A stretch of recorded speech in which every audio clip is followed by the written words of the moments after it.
Please help me reach 1,000 subscribers. I need to put this somewhere because keeping it locked inside has been slowly tearing me apart. Maybe it will resonate with you, maybe it won't. But if you've ever given every piece of yourself to someone and still discovered it wasn't enough, then you'll probably feel this deep in your chest. The night I walked away was the night something inside me fractured. I didn't understand how deep that fracture ran until much later. I believed I was strong enough to leave her without unraveling. But the truth is, I was already broken long before I shut that door behind me. I remember exactly where it happened. Our living room, the one with the old secondhand rug we bought the day we moved in together. That rug had witnessed our laughter, our plans, our dreams, and eventually, our ending. "Michael, he makes me feel alive," she said. Her voice wasn't raised, but her words cut like a blade pressed into the most vulnerable part of me. I didn't argue. I didn't ask questions. I didn't even meet her eyes. I just stood there, trying to swallow the pain lodged in my throat. My eyes burned, but I refused to let myself cry in front of her. "Not that night. I hope he gives you what you're looking for," I said, and even as the words left my mouth, I knew they were a lie. I wasn't wishing her happiness. I was hoping the fantasy she had built would collapse, hoping she'd realize what she already had. But I wouldn't beg her to stay. You slowly destroy yourself when you fight for someone who's already imagined a life without you. So I left, not because I stopped loving her, but because I understood I had lost her long before she ever said his name out loud. The first nights were unbearable. Sleep wouldn't come. Food turned my stomach. I hid in a cheap motel 40 minutes outside the city, running from every reminder of my old life. I replayed everything endlessly.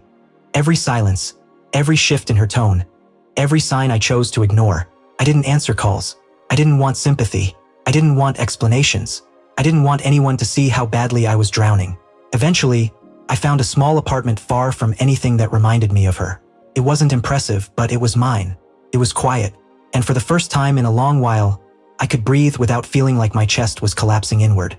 I took a job at a hardware store just to stay occupied. The owner was an older man who didn't ask questions. I think he understood I wasn't there for the paycheck. I was there because too much silence can destroy you when you're alone with it. Months passed. I settled into a fragile routine. I painted the walls myself. I adopted a dog from the shelter, Penny. She didn't fix me, but she gave me something to come home to, something to care for when I couldn't take care of myself. I didn't miss Brooke. Not exactly. I missed the version of her I had created in my mind.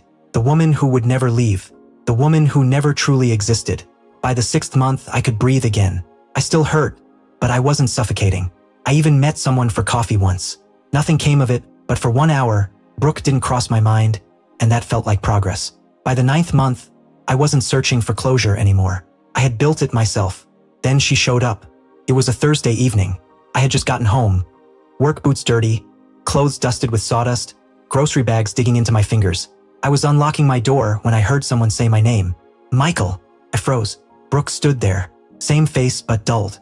Smaller somehow, like the weight of her choices had carved pieces out of her. Her eyes were swollen, her breathing uneven. She held a letter in her hand. "I've been trying to find you," she whispered. I didn't speak. I didn't move. She held out the letter. Everything I never told you. Everything I should have said. I didn't take it.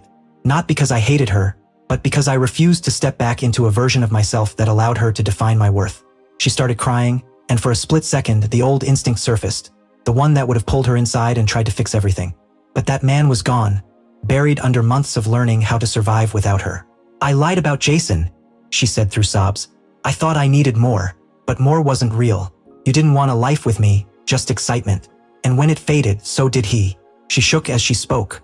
"You were the only one who ever made me feel something real, and I ruined it." I looked at her, and for the briefest moment, I saw the woman I once loved. But she wasn't standing in front of me anymore. She had been gone long before I ever left. "You didn't destroy us," I said quietly. "You destroyed yourself." Her face collapsed. "I'm sorry. I hope you heal," I replied. "But I'm not yours anymore." She cried harder. I didn't reach for her. It wasn't my responsibility now. She walked away the same way I once did, quietly, without looking back.